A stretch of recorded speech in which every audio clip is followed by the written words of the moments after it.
Hey, it's Tucker Carlson. This morning it looks like somebody blew up the Kakhovka Dam in southern Ukraine.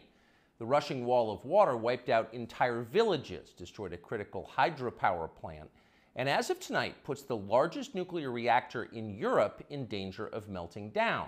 So if this was intentional, it was not a military tactic, it was an act of terrorism. The question is, who did it? Well, let's see. The Kakhovka Dam was effectively Russian. It was built by the Russian government. It currently sits in Russian-controlled territory. The dam's reservoir supplies water to Crimea, which has been, for the last 240 years, home of the Russian Black Sea Fleet. Blowing up the dam may be bad for Ukraine, but it hurts Russia more. And for precisely that reason, the Ukrainian government has considered destroying it.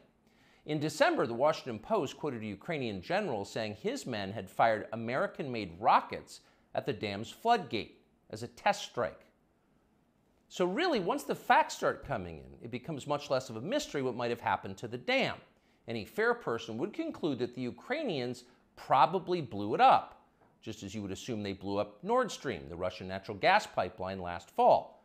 And in fact, the Ukrainians did do that, as we now know. It's not like Vladimir Putin is anxious to wage war on himself. Oh, but that's where you're wrong, Mr. and Mrs. Cable News consumer. Vladimir Putin is exactly that sort of man, the sort of man who'd shoot himself to death in order to annoy you. We know this from the American media, which wasted no time this morning in accusing the Russians of sabotaging their own infrastructure. Bill Kristol, the man who once told us that Saddam Hussein was responsible for 9/11, immediately denounced Putin as a war criminal and even more savagely compared him to Donald Trump. The rest of the pundit class made similar, clearly coordinated noises. Putin did it! Putin did it! And their reasoning was simple. Putin is evil, and evil people do evil things purely for the dark joy of being evil. In this specific case, Putin attacked himself, which is the most evil thing you can do, and therefore perfectly in character for a man that evil. That was their explanation. No one who's paid to cover these things seemed to entertain even the possibility it could have been the Ukrainians who did it. No chance of that. Ukraine, as you may have heard, is led by a man called Zelensky. And we can say for a dead certain fact that he was not involved. He couldn't have been. Zelensky is too decent for terrorism. Now, you see him on television, and it's true you might form a different impression. Sweaty and rat-like, a comedian turned oligarch, a persecutor of Christians, a friend of BlackRock. But don't believe your own eyes. Actually, Mr. Zelensky is a very good man. The best, really. As George W. Bush once noted, he is our generation's Winston Churchill. Of all the people in the world, our shifty, dead-eyed Ukrainian friend in the tracksuit is uniquely incapable of blowing up a dam. He's literally a living saint, a man in whom there is no sin. That's why Lindsey Graham is so attracted to him. They're just two good people, hanging out together and being good. And like all good people, when they meet in person, they spend a lot of time talking about killing people and laughing like friends do. Here's the pair last week. Free or die. Free or die. Now you are free. Yes. And we will be. And the Russians are dying. It's the best money we've ever spent. Thank you so much. No, it's... The Russians are dying. It's the best money we've ever spent, Graham says. A smile spreads across his thin, quivering lips as he forms the words. He looks like a starving man contemplating a breakfast buffet. The aroma of death has aroused Lindsey Graham. Thanks so much, replies Zelensky. He feels the same way. See, there's nothing dark here. Just two middle-aged guys celebrating the killing of a population. They don't seem like the kind of people who'd enjoy flooding villages or starting a famine. And in any case, who cares if they are? It's really not your business. Your job is to support Ukraine. Watch Nikki Haley, a Republican candidate for president, explain this principle on CNN. A win for Ukraine is a win for all of us. And for them to sit there and say that this is a territorial dispute, that's just not the case. To say that we should stay neutral, it is in the best interest of America. It's in the best interest of our national security for Ukraine to win. We have to see this through. We have to finish it. See? It's very easy to understand. It is vitally important for you to support Ukraine because it's necessary for Ukraine to be supported by you. Your support is mandatory until it's finished, whatever it is, and whatever that means. So shut up and support Ukraine, or else you're in trouble. Back when they still taught logic, statements like this were known as tautologies. Something is true because it is. The more you repeat it, the truer it becomes.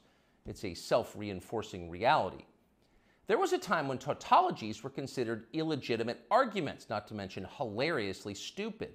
Only dumb people talk like that. Now everybody in power talks like that. Diversity is our strength. Trans women are women. Zelensky is Churchill. It's all self-evidently true. Doesn't need an explanation, and don't ask questions. Sound familiar? Of course it does. That's the pap they're serving us day after day in steaming, lumpy portions.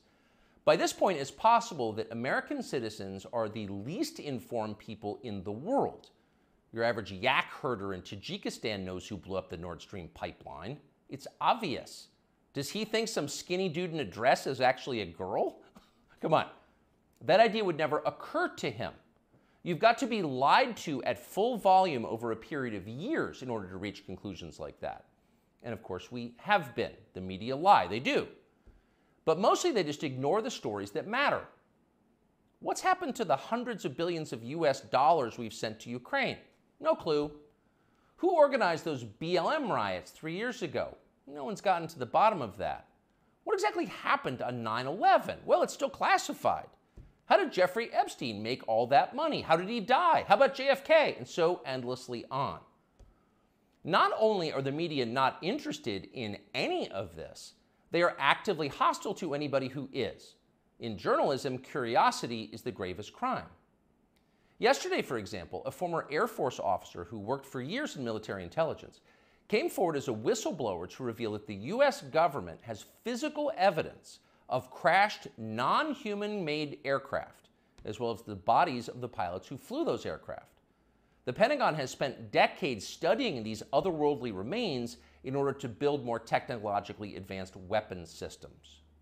Okay, that's what the former intel officer revealed, and it was clear he was telling the truth. In other words, UFOs are actually real, and apparently so is extraterrestrial life. Now we know. In a normal country, this news would qualify as a bombshell, the story of the millennium. But in our country, it doesn't. The whistleblower's account ran on a technology website called The Debrief, which you've probably never heard of. The Washington Post had that story, but decided not to run it. The New York Times, meanwhile, just pretended it never happened. On the front page of the New York Times website this morning, there were 5 stories about Ukraine, as well as 4 stories apiece about Donald Trump, trans people, and climate change, the usual lineup. There was nothing at all about how an alien species is flying hypersonic aircraft over our cities. Not one word. So if you're wondering why our country seems so dysfunctional, this is a big part of the reason. Nobody knows what's happening. A small group of people control access to all relevant information, and the rest of us don't know. We're allowed to yap all we want about racism, but go ahead and talk about something that really matters and see what happens. If you keep it up, they'll make you be quiet. Trust us. That's how they maintain control. When Western tourists first started traveling in large numbers to the Soviet Union in the early 1970s, they found that many Russians had a completely warped understanding of the United States. They thought that Americans lived in grinding poverty, in a state of perpetual race war, and were desperate to flee to the freedom and prosperity of the Eastern Bloc. They thought this because that's what they had been told. They had no way to know otherwise. The few Russians who understood what was really going on in the rest of the world had learned about it from listening to shortwave radio broadcasts, sometimes under the covers so the neighbors wouldn't hear. 50 years later, it is bewildering to consider the ironies here. We're the ones who live in ignorance now. The US government has managed to classify more than 1 billion so-called public documents. So at this point, we can't possibly know what our leaders are doing. We're not allowed to know. By definition, that is not a democracy. Yet it's fine with the media. Secrecy is a powerful tool of control. Stop asking how we got so rich. Here's another story about racism. Go eat each other. That's the program. That's how most of us now live here in the United States. Manipulated by lies, silenced by taboos. It is unhealthy and it's dehumanizing, and we're tired of it. As of today, we've come to Twitter, which we hope will be the shortwave radio under the blankets. We're told there are no gatekeepers here. If that turns out to be false, we'll leave. But in the meantime, we are grateful to be here. We'll be back with much more very soon. You'll hear people say the news is full of lies.